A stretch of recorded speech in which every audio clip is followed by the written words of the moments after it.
welcome back to Celebrating Culture. We're coming to you from Metairie, Louisiana, which is a little bit of a drive from Cutoff, Louisiana, where Windell Curole, who is the Executive Director of the South Lafourche Levee District, is with us. Windell, welcome to the show.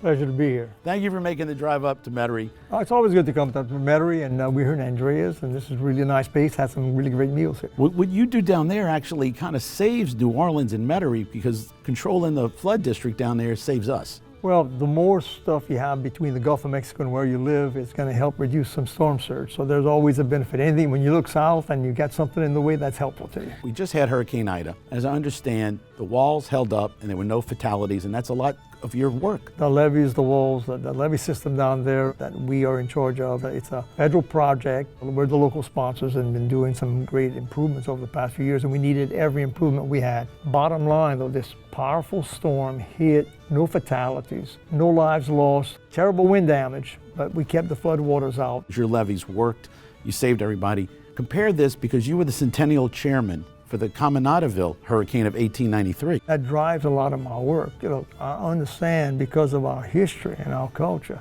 that we were on the coast at Cheniere Caminada. A lot of people don't know Cheniere Caminada was a community just before you cross the bridge to get in Grand Isle. That community had some 15 to 1,700 people.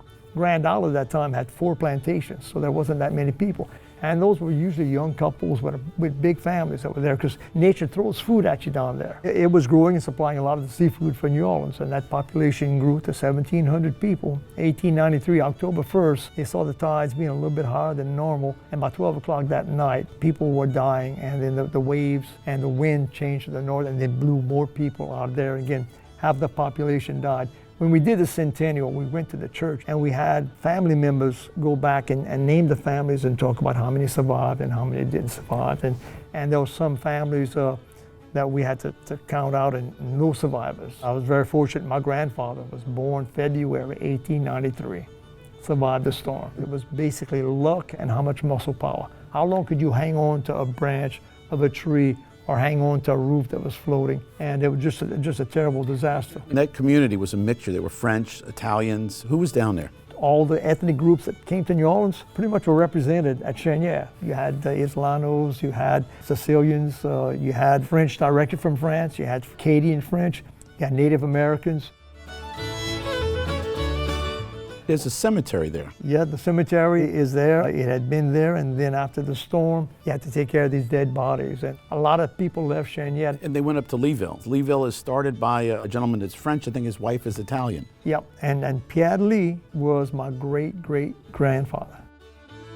They had some cemeteries there that are actually on the other side of the bayou that are sinking. There are 4 or 5 cemeteries in the Leeville area, but right at the corner of the East-West Canal and Bayou Lafourche, there was a cemetery from 1930 till today. Almost all of it now is underwater. When we did the centennial, you could see a number of sarcophagus on top of the waterline. But like a lot of Louisiana, it's disappeared. The Gulf of Mexico, when you start thinking about 1893 to today, has moved in another 30 miles closer to all of us in South Louisiana. As we go further north, we get to Galliano, and that's where the library has the exhibits. I put an article in the paper saying, look, let's do a centennial. We decided we'd get pictures from 1840 to 1940. We got over 800 photographs, tremendously popular. People kept talking about it. They said they'd go and see this picture and they'd read it, and it was their uncle or aunt or grandparent.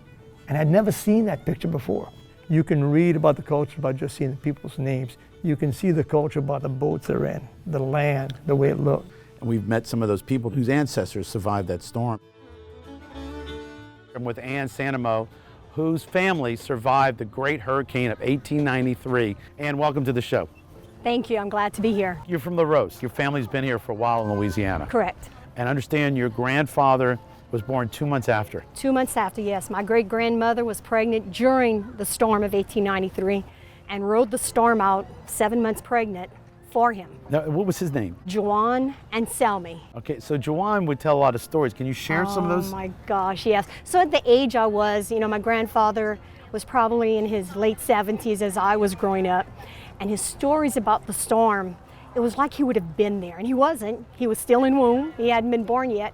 But his recollection of the stories being told. They didn't have any warning. No. 1893, and just this 14 to 16 foot wave takes out whole towns. Correct. And then your grandfather, his mother, somehow survived that. Survived it, as well as all of his siblings.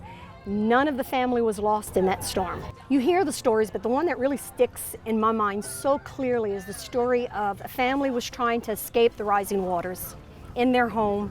Water was all around, so the family starts going into the attic, newborn baby, and they pass the baby from hand to hand, they said. And as they climb the ladder, baby swaddled in a blanket, they get to the top, settle into the attic, and when they open up the blanket to tend to the child isn't there. And they found the child the next morning in the water. And the child had perished in the water. And you put a marker up there for the centennial. Tell me about that. We wanted to honor the people and honor both the people that died and the survivors and what they kept of our culture and kept of the stories. We dedicated a monument in front of the cemetery the morning of October 1st, 1993, 100 years before the storm hit. You did a play about it. Tell me about the play. This disaster, the stories that I heard, I'm thinking, man, they ought to make a movie. Well, we can't talk somebody to make a movie, but I can get somebody to write a play, all right? Grocery store, little houses, you know. What we gonna call your little city in the marsh, Pierre? Live it? No, I'm not French. I'm a German. Yeah, but you speak French. Well, yeah, but we all speak French. The Germans, the Canaries, the Hades, even the French speak French. And so I put the word out. I want an original song about the hurricane and an original play.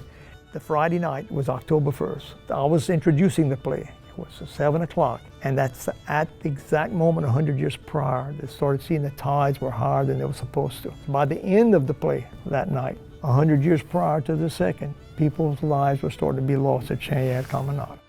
Tell me the story about the bell. We had a church at Chenière because that's where the people were. And the people from Grand Isle, the visitors, because there was a big place for people from New Orleans during the summertime to go down. It was a big hotel, but they would go to church actually at Chenière. And they had the church and the bell was the night of the storm, and it was that Sunday night, October 1st, 1893. The wind picked up, and by midnight, a lot of people thought that the priest was ringing it. Later on, it was the wind just wildly blowing it. And then after the storm, the bell was lost. It was found supposedly in a cemetery in Westfield, dug up, and that bell is the bell that sits at the Grand Isle Church.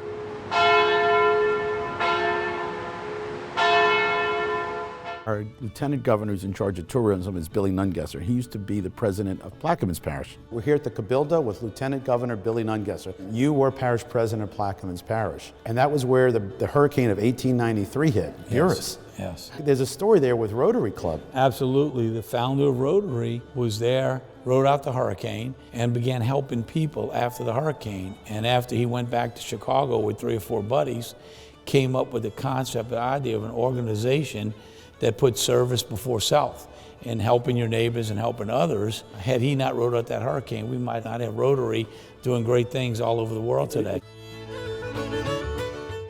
Some people ask, why is Chenière Caminada important?